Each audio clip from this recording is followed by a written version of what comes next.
Bria Brown, and I was here 2006 and 2007. Tell us a little about your story. Where are you from, and what I'm brought you here? I'm from Washington, D.C. I was born in the Northwest area. I was here because I was court ordered by a judge. And why did you get the court order? Did we do something wrong? I was running away from home. Okay, maybe you were too much for your family to handle at the time. No, I would just, like a bad kid just running away from home just because. And when you first got here, tell us how you felt. What was your emotions? Okay, so when I first got here, my emotions were down. I didn't want to be here. I just wanted to be with my parents.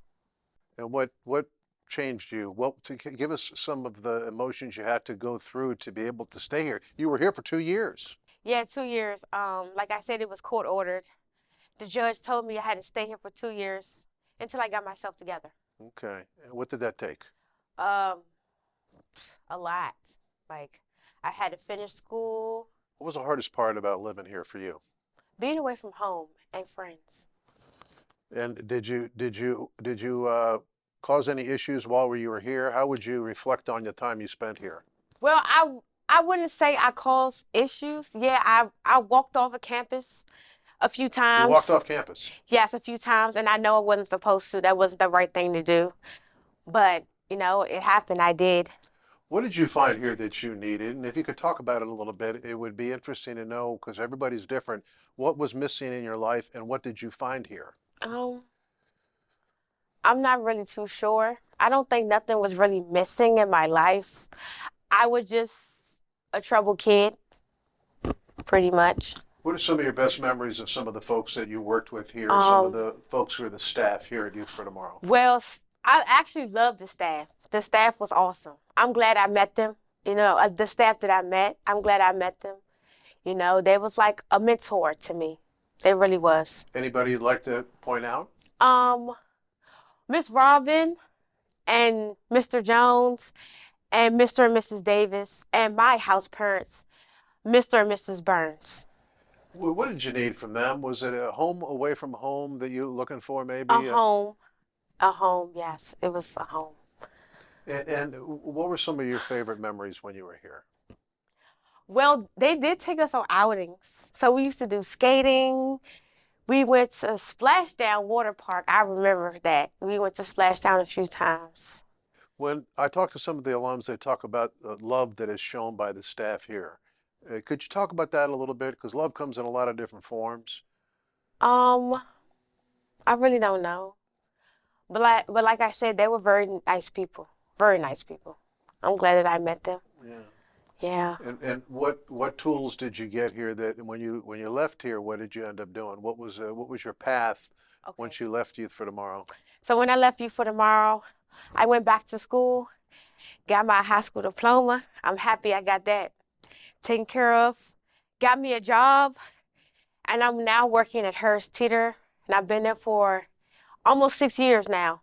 Wow, you got a career in the grocery Yes, business. got a career at the grocery business. And what would you tell a child that maybe find themselves in the same position as you? Because you told me you like to work with kids, and there's a lot of Yes. kids out there struggling now. What advice would you give some kids out there who might find themselves in the same position that you were in? Um, I would say, come here, come to this place, come to you for tomorrow. It's going to change your life.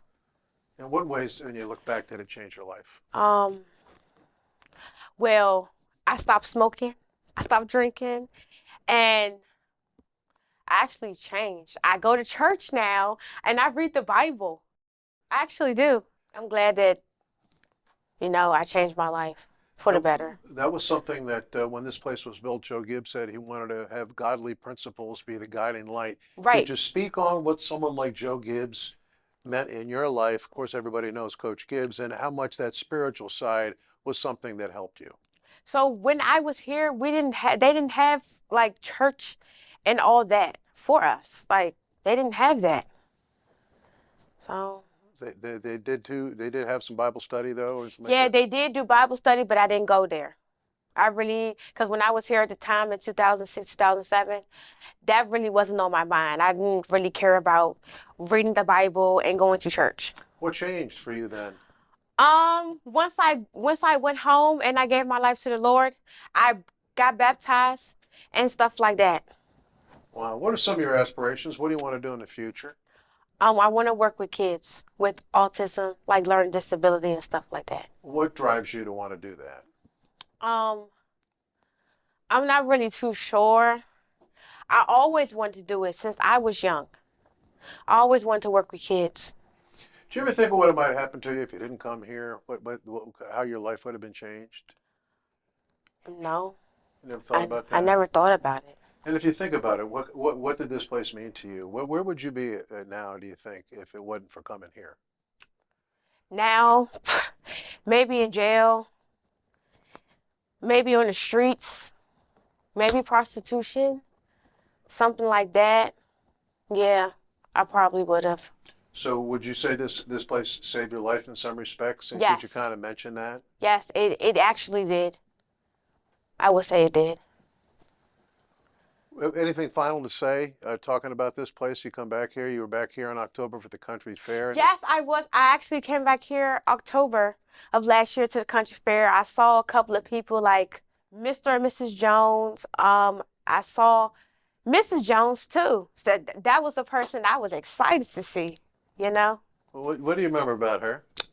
She was always a nice, loving, caring person. She always laughed. She always made me smile.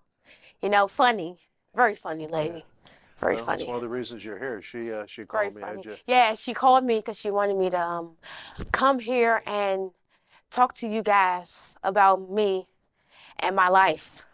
Do you think that when you look back at this time for Youth for Tomorrow, this is a special portion of your life? This is a very special, yes, very special place. Maybe in wrapping it up, why was it so special? Um, Is there something that was, again, missing in your life, or it yes, just was at the right place at the right time for you? yes, it was. It was actually the best place for me.